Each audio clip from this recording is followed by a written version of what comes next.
सो आज की वीडियो में हम लोग देखने वाले हैं कि एक स्प्रिंग एमवीसी एप्लीकेशन को हम लोग कैसे कॉन्फ़िगर कर सकते हैं। और इसके लिए मैंने एक ब्लॉग भी लिखा है। इसका लिंक मैं डिस्क्रिप्शन में दे दूंगा। ओके। सो फर्स्ट है कि स्प्रिंग एमवीसी एप्लीकेशन। सो इसका मतलब क्या होता है, एक हाई लेवल समरी। इसमें क्या होता है कि ये एक वेब एप्लीकेशन होता है जो कि एमवीसी डिज़ाइन पैटर्न का यूज़ करता है, मॉडल व्यू कंट्रोलर का, जिसमें हम लोग स्प्रिंग फ्रेमवर्क के फंक्शनैलिटी को भी यूज़ कर सकते हैं। जैसे कि आपका आईओसी हो गया, इन्वर्जन ऑफ कंट्रोल या डिपेंडेंसी इंजेक्शन, वो सारे यहाँ पे यूज़ कर सकते हैं। ओके। नेक्स्ट है कि एमवीसी डिज़ाइन पैटर्न का एक रफ फ्लो। तो ये फ्लो बहुत इंपॉर्टेंट है बिकॉज इससे आपको एक रफ आइडिया भी मिल जाएगा कि कैसे आपको एक स्प्रिंग एमवीसी एप्लीकेशन को कॉन्फ़िगर करना है। ये आपको एक काइंड ऑफ स्टेप्स दे देगा हाई लेवल। सो अब ये डायग्राम हम लोग तुरंत समझ लेते हैं। इसमें क्या है कि एक ये जो ग्रीन बॉक्स है वो यूज़र है। User means end user. So ये क्या करेगा, with the help of web browser एक इनिशियल रिक्वेस्ट रेज करेगा और वो आ जाएगा हमारे एप्लीकेशन के फ्रंट कंट्रोलर में या डिस्पैचर सर्वलेट में। उसके बाद ये जो यहाँ पर से जो भी रिक्वेस्ट डेटा आया हुआ होगा वो चला जाएगा मॉडल में, मॉडल ऑब्जेक्ट में वो चला जाएगा और उसके बाद ये फ्लो जाएगा एप्लीकेशन कंट्रोलर में। एप्लीकेशन कंट्रोलर एक्चुअल में हमारा ये कंट्रोलर पार्ट होता है जिसमें कि बिजनेस लॉजिक लिखा हुआ रहता है। तो इसी पार्ट में पूरा आपका बिजनेस लॉजिक रहता है। तो ये क्या करेगा कि जो भी इनपुट डेटा मिला उसको प्रोसेस करेगा, एक आपको प्रोसेस डेटा देगा एज आउटपुट और वो चला जाएगा मॉडल ऑब्जेक्ट में फिर से। और ये अभी फ्लो फिर से कहाँ पे जाएगा, व्यू में। और व्यू में अगर ऐसा कुछ कोड लिखा हुआ है जो कि मॉडल से डेटा एक्सट्रैक्ट करेगा तो एक्सट्रैक्शन करेगा और उसके बाद ये व्यू चला जाएगा as a final response to the user. Okay. So ये रफ हो गया आपका एमवीसी डिज़ाइन पैटर्न। अब इसमें अगर हम लोग देखें तो ये तीन इंपॉर्टेंट इसेंशियल पार्ट आते हैं अभी एमवीसी कॉन्फ़िगरेशन के लिए। पहला कि हम लोग को एक फ्रंट कंट्रोलर या डिस्पैचर सर्वलेट ये कॉन्फ़िगर करना होगा पहले। ओके। सेकंड है कि हम लोग को एक कंट्रोलर, एप्लीकेशन का कंट्रोलर ये क्रिएट करना पड़ेगा और इसको कॉन्फ़िगर करना होगा। और उसके बाद एक व्यू। ओके। सो व्यू के लिए हम लोग क्या करने वाले हैं कि इसमें हम लोग .jsp फाइल्स का यूज़ करेंगे for view purpose. Okay. So अभी अगर हम लोग आए इस के प्री रिक्विजिट में, तो प्री रिक्विजिट में हम लोग को पहले चाहिए क्लिप्स आईडी कोड लिखने के लिए। और अगर आपको इसका चाहिए कि कैसे डाउनलोड या इंस्टॉल करें, सो ये लिंक्स आप फॉलो कर सकते हैं। एंड नेक्स्ट प्री रिक्विजिट है अपाचे टॉमकैट सर्वर। सो क्योंकि ये एक वेब एप्लीकेशन है तो आपको इसके लिए एक सर्वर चाहिए। सो उसका भी यहाँ पे लिंक लिखा हुआ है, लिंक दिया हुआ है अगर आपको वो डाउनलोड एंड इंस्टॉल करना है तो ये सर्वर हम लोग यूज़ करने वाले हैं। अब नेक्स्ट आता है एक हाई लेवल स्टेप्स कि हम लोग क्या इस ट्यूटोरियल में करने वाले हैं। सो इसमें पहला तो है कि आपको एक डायनेमिक वेब प्रोजेक्ट क्रिएट करना है एक्लिप्स में। तो ये एक वेब प्रोजेक्ट क्रिएट करना पहला स्टेप हुआ। नेक्स्ट है web.xml फाइल क्रिएट करना। अब ये क्यों क्रिएट कर रहे हैं, इसमें क्या है कि मैंने जैसे बताया था इस फ्लो डायग्राम में कि इनिशियल रिक्वेस्ट आता है डिस्पैचर सर्वलेट में। तो अभी क्या होगा कि ये web.xml में ही डिस्पैचर सर्वलेट का कॉन्फ़िगरेशन लिखा हुआ रहेगा। ओके। तो ये हम लोग कॉन्फ़िगर कर लेंगे।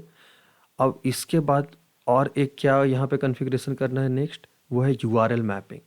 तो उसमें हम लोग बस क्या करेंगे, ऐसा बोलेंगे कि ओके यूज़र कोई भी रिक्वेस्ट अगर भेज रहा है तो वो स्प्रिंग के डिस्पैचर सर्वलेट से ही क्रॉस करेगा। वैसा एक मैपिंग हम लोग यहाँ पे करेंगे।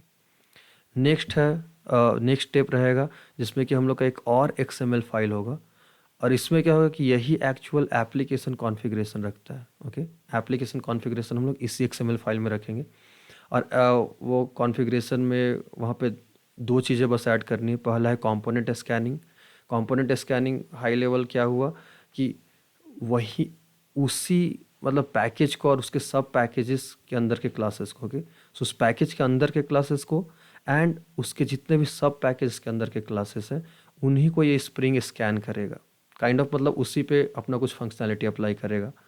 और अगर टेक्निकली बोला जाए तो उनको स्कैन करके उन्हीं बीन्स को स्प्रिंग कंटेनर में रजिस्टर करेगा। तो इसीलिए हम लोग क्या करेंगे कि ये कंपोनेंट स्कैन का हम लोग कॉन्फ़िगरेशन देना है। नेक्स्ट है view resolver. View resolver normally क्या करेगा कि स्ट्रिंग लेगा और हम लोग को व्यू का लोकेशन देगा। तो ये अभी के लिए इतना ही, नेक्स्ट हम लोग देखेंगे ही कि इसमें कैसे ये व्यू रिजॉल्वर काम करता है।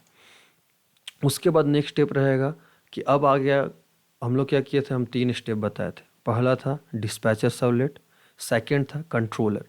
अब ये है कंट्रोलर का part.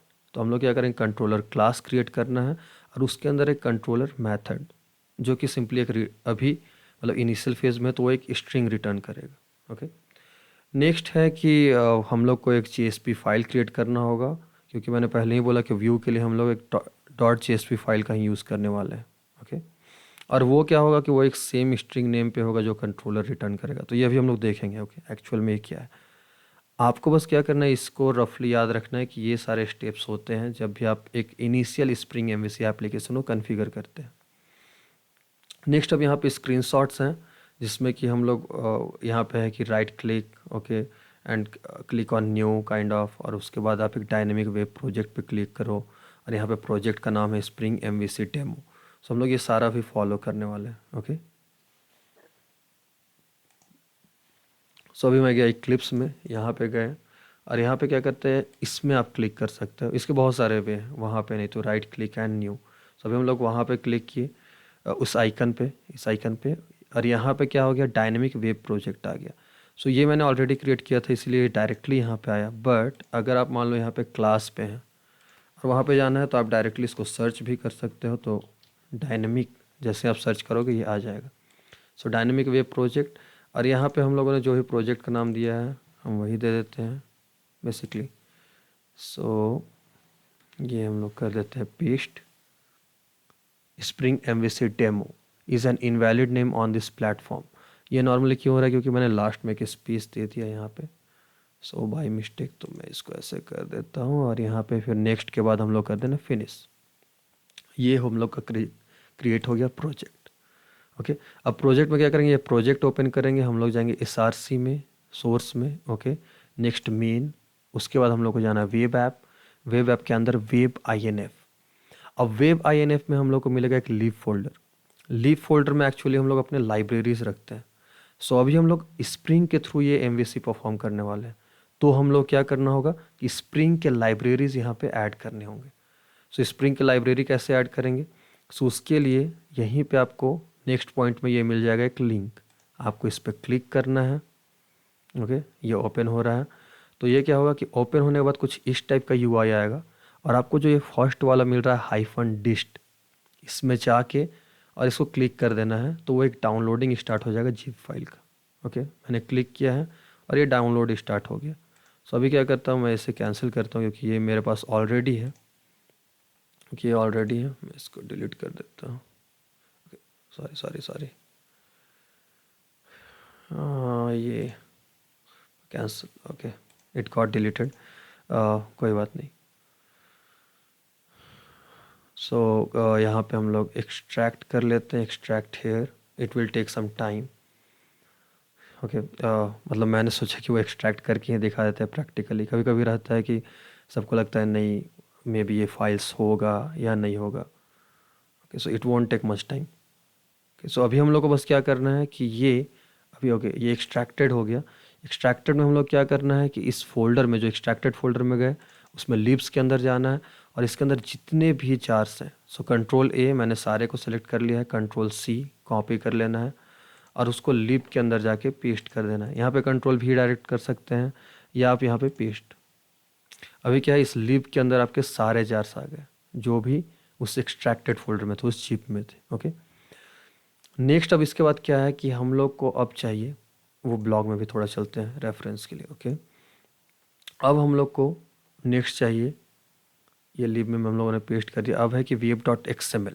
Okay, web.xml file, because इसी में डिस्पैचर सर्वलेट का कॉन्फ़िगरेशन है। सो web.xml फाइल क्या है कि अगर हम लोग बाय डिफ़ॉल्ट देखें तो वो इसी लोकेशन में रहता है, वेब INF के अंदर, बट यहाँ पे है नहीं। तो इसके लिए क्या है कि आप एक तो ऐसा कर सकते हैं कि right click, go to Java EE tool, and then यहाँ पे जनरेट डिप्लॉयमेंट डिस्क्रिप्टर। ये आपका क्या करता है कि एक web.xml फाइल क्रिएट कर देता है। और सेकंड वे है, अगर इसको मैं डिलीट कर दूं, सेकंड वे क्या रहेगा कि वेब INF में चलते हैं, right click, new, go to the file, और यहाँ पे आप नाम दे दो उसका। Okay, web.xml। सो ये क्या कर देगा, web.xml एक फ़ाइल क्रिएट हो जाएगा। अब इसमें कंटेंट क्या डालना है, तो ये ऑलरेडी इस ब्लॉग में आपको मिल जाएगा। एक्चुअल में क्या होता है ना कि XML का जो ये भी स्टार्टिंग आपको दिख रहा है, स्कीमा लोकेशन, ये सब, तो ये सब में बहुत एरर्स आते हैं फालतू के, मतलब इसमें हम लोग कोई भी कॉन्फ़िगरेशन लेना देना नहीं है। तो उसमें एरर्स आते हैं, तो इसलिए मैंने ऑलरेडी ये ब्लॉग में दे दिया है। आपको बस सिंपली ये कॉपी करना है और यहाँ पे कंट्रोल भी पेस्ट कर देना है। तो हम लोग के लिए एक्चुअल में मैटर क्या करता है कि क्या क्या हम लोग यहाँ पे चेंजेस कर सकते हैं। ओके, मतलब क्या क्या कस्टमाइजेबल है। पहला ये डिस्प्ले नेम, ये नॉर्मली आपके प्रोजेक्ट का नेम है, ये एब्सोल्यूट ऑर्डरिंग या ऑर्डरिंग फॉलो करने के लिए। नेक्स्ट अब आता है, यहाँ से हम लोग का एक्चुअल कॉन्फ़िगरेशन स्टार्ट है इस एप्लीकेशन के लिए। सो फर्स्ट स्टेज जैसे मैंने बोला था कि स्प्रिंग एमवीसी फ्रंट कंट्रोलर या डिस्पैचर सर्वलेट उसको कॉन्फ़िगर करना है। ओके, अब इसमें क्या है कि पहले हम लोग देखेंगे तो एक सर्वलेट नेम लिखा हुआ है डिस्पैचर, ये अभी हम लोग देखेंगे इसका इंपॉर्टेंस। नेक्स्ट है सर्वलेट क्लास, तो ये सर्वलेट क्लास हम लोग को दे देना है। और ये कहाँ से आ रहा है, तो स्प्रिंग के जो भी हम लोग जार सेट किए हैं वहाँ पर से इसको मिल जाएगा। ओके, सो ये सर्वलेट क्लास ये दे दिए हम लोग।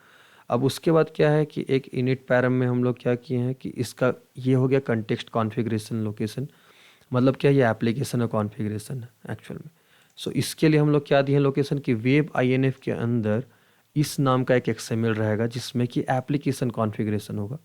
सो क्या है, हमेशा ये नाम आपका मैच करना चाहिए जब भी एप्लीकेशन कॉन्फ़िगरेशन के लिए आप फाइल क्रिएट करते हो। अगर इसमें कुछ एरर हुआ तो वहाँ पे भी इशू जाता है। सो ये फोकस करना है, बाकी सारा चीज़ ठीक है। अब नेक्स्ट है सेकेंड स्टेज, जैसे लिखा हुआ था ब्लॉग में, वो था कि हम लोग को एक जो भी यूआरएल मैपिंग है वो करना है इस डिस्पैचर सर्वलेट के लिए। सो अभी इसमें यहाँ पे क्या करें वो देखिए, यहाँ पे लिखा हुआ है यूआरएल पैटर्न स्लैश, मीन्स कोई भी रिक्वेस्ट जो भी इस एप्लीकेशन में आ रहा है उसको क्या करना है, सर्वलेट नेम डिस्पैचर इस सर्वलेट नेम में भेजना है। अब इस सर्वलेट नेम में क्या लिखा हुआ है कि भाई जो भी इसमें आएगा वो इस क्लास के थ्रू पास करेगा। ओके, तो ये क्या करेगा, स्प्रिंग डिस्पैचर सर्वलेट के थ्रू पास करेगा। और उसके लिए कॉन्फ़िगरेशन कहाँ पे लिखा होगा उस एप्लीकेशन का, वो इस एक्सएमएल में लिखा हुआ होगा। सो ऐसे हम लोग क्या किए, कॉन्फ़िगर कर लिए अपना डिस्पैचर सर्वलेट। और नेक्स्ट अब टास्क हमारे पास क्या आ गया कि ये एक्सएमएल फाइल ये हम लोग को क्रिएट करना है।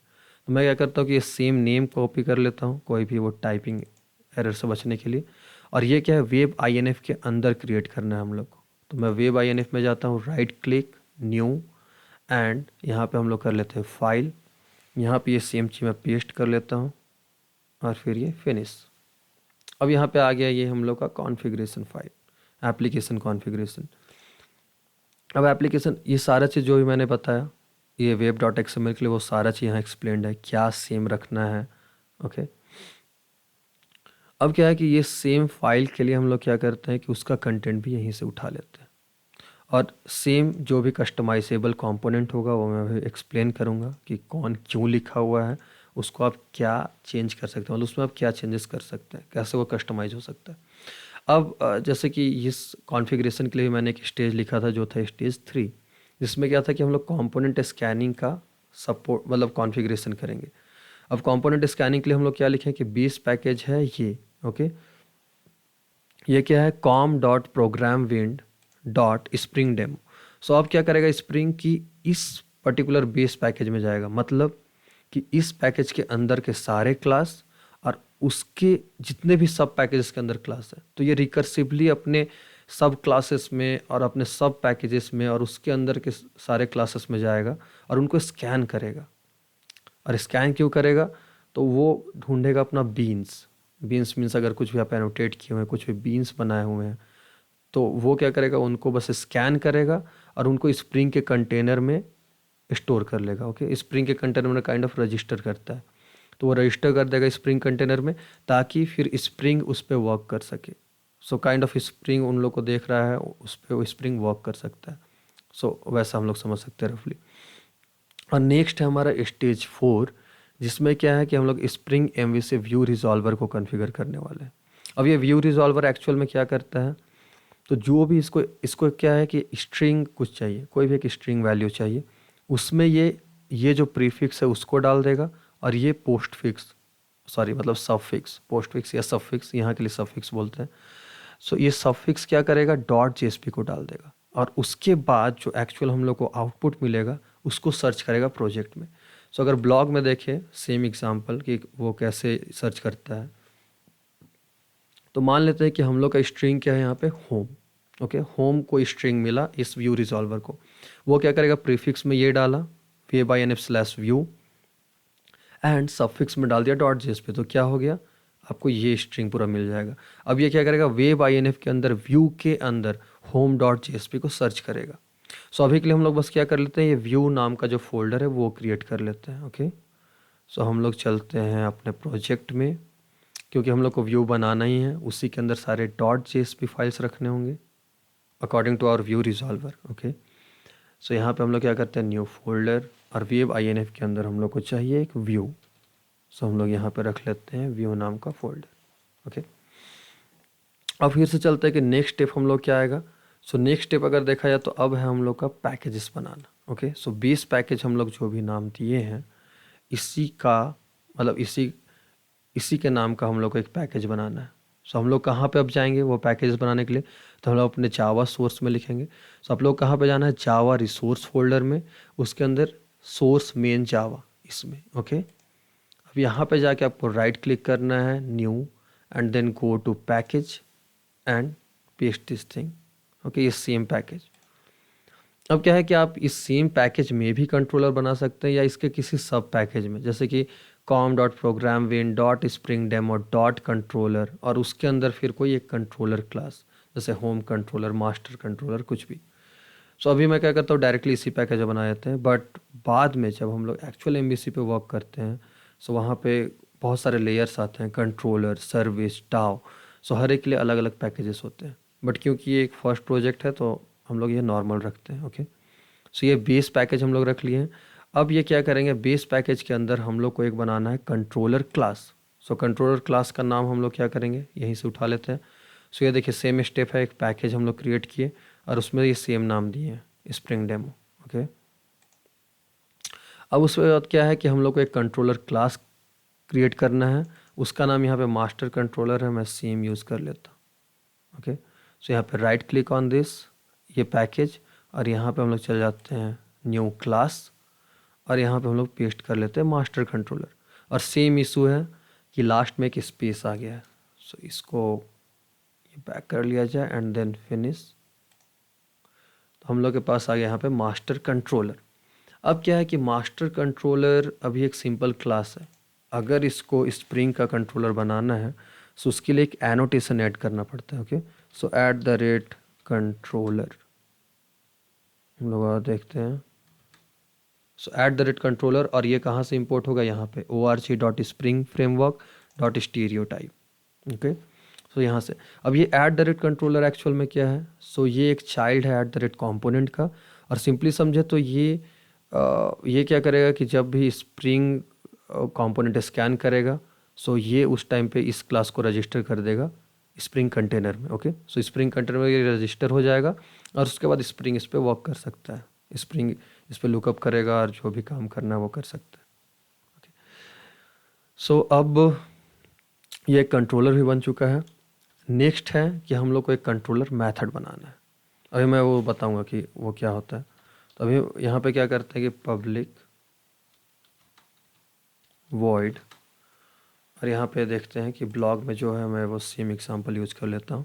तो अब हम लोग क्या करें, यहाँ पे मैंने एक्सप्लेन किया है कि @कंपोनेंट का चाइल्ड है और ये कंपोनेंट स्कैनिंग में रजिस्टर हो जाता है, सो वो सारे चीज़। अब नेक्स्ट है कि हम लोग को यहाँ पे देखना है क्या, सो कंट्रोलर मेथड, उसका नाम यहाँ पे क्या लिखा हुआ है, गिव पेज स्ट्रिंग। सो यहाँ पे public void give page string. Okay, ये हम लोग यहाँ पे रख लेते हैं।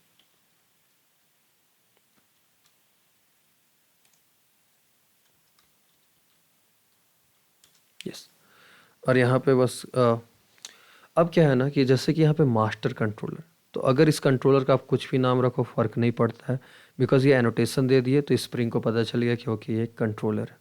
वैसे ही ये जो मेथड है इसका नाम कुछ भी हो सकता है, बट अगर स्प्रिंग को कुछ बताना है कि ओके इसको कब हिट करना है, ये मेथड कब कॉल करना है, ये सब, तो उसके लिए हम लोग एक एनोटेशन यूज करने वाले हैं। ओके, और उसका नाम है @request मैपिंग,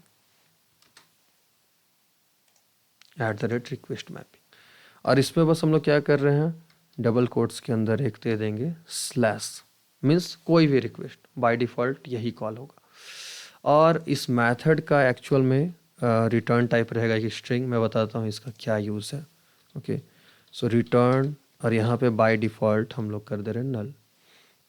अब क्या है कि ये स्ट्रिंग का एक्चुअल में यूज़ क्या है।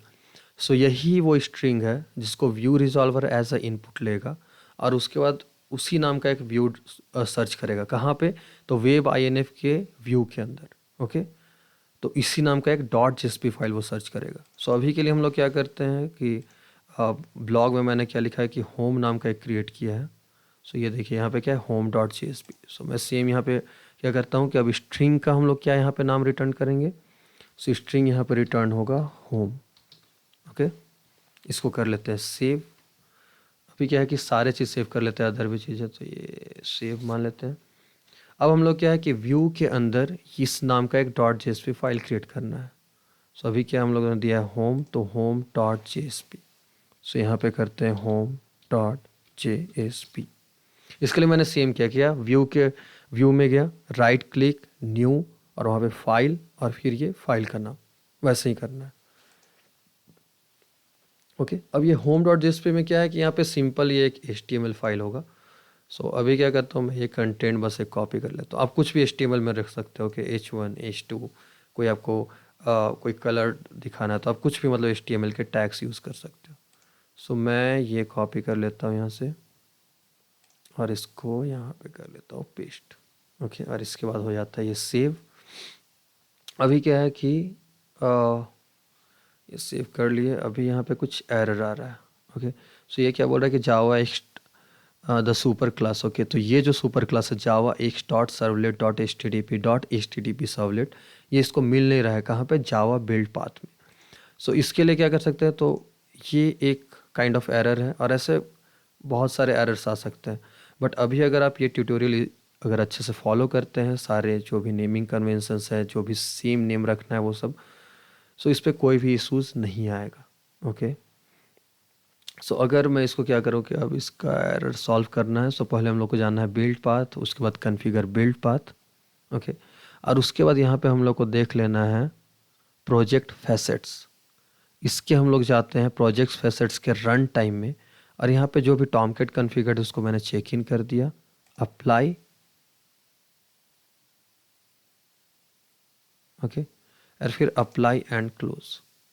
ओके, अभी भी ये एरर आ रहा है बिकॉज समहाउ जब ये जब मैं रीलोड करूँगा ये वर्कस्पेस को तो वो चला जाएगा। सो अब ये कोई एरर नहीं देगा रन टाइम में। सो क्या है कि इस टाइप का एरर मुझे ऑलरेडी आया था। सो उसके लिए क्या है कि मैंने एक लिंक दिया है in the very bottom. Okay, so ये स्टैक ओवरफ्लो, इस पेज में आप जाके वो देख सकते हैं कि इस पर क्या क्या रिकमेंडेशन दिया गया है। ओके, और अगर आपको कोई और भी अदर एरर्स आता है सो आप कमेंट डाउन करिए, हेल्प करूँगा। ओके, सो आप कमेंट करिए कुछ भी अगर एरर्स आता है, वो हम लोग देखेंगे कैसे सॉल्व किया जाए। ओके, सो अभी क्या है कि ये सारा चीज़ हम लोग कर लिए। अभी जो भी लाइब्रेरी का था वो भी कॉन्फ़िगरेशन हो गया, मतलब जो भी यहाँ पे एरर आ रहा था वो भी कॉन्फ़िगर हो गया। अब यहाँ पे चलते हैं, केवल अब क्या करना है, प्रोजेक्ट को रन करना है। रन करने के लिए हमारा क्या है, यहाँ पे टॉमकेट 9 ये कॉन्फ़िगर्ड है। सो अभी हम लोग को बस क्या करना है, right click on this project, run as, and then run on server. Okay, ये हम लोग सर्वर सेलेक्ट कर लिए। नेक्स्ट, ये हमारा ऑलरेडी क्या है, कॉन्फ़िगर्ड स्टेट में। मीन्स क्या, पहले क्या है कि इस वर्क स्पेस में आपके जितने भी वेब एप्लीकेशन होंगे वो यहाँ पे आते हैं अवेलेबल की लिस्ट में, और जो एक्चुअल में भी रन होगा सर्वर पे वो आता है कॉन्फ़िगर्ड में। तो मेरा ये स्प्रिंग MVC डेमो ये अभी रन होने वाला है, तो इसीलिए ये है कॉन्फ़िगर्ड की लिस्ट में। अभी हम कर देते हैं इसमें फिनिश। तो ये क्या हो रहा है कि टॉमकेट स्टार्ट हो रहा है, और ये हो गया रन, और ये आ गया output spring MVC hyphen home page. Okay, so ये हो गया एक सिंपल स्प्रिंग MVC एप्लीकेशन, उसको कैसे कॉन्फ़िगर करें। सो यही है, बस आप ये डायग्राम का एक हाई लेवल पॉइंट्स याद रखो, क्या क्या कॉन्फ़िगर करना, और एक जो मैंने 5 स्टेप्स दिया है ब्लॉग में आप वो रफली याद रखो। सो आपको कभी भी कोई एरर नहीं आएगा। Okay, so thank you for watching the video, have a great day head.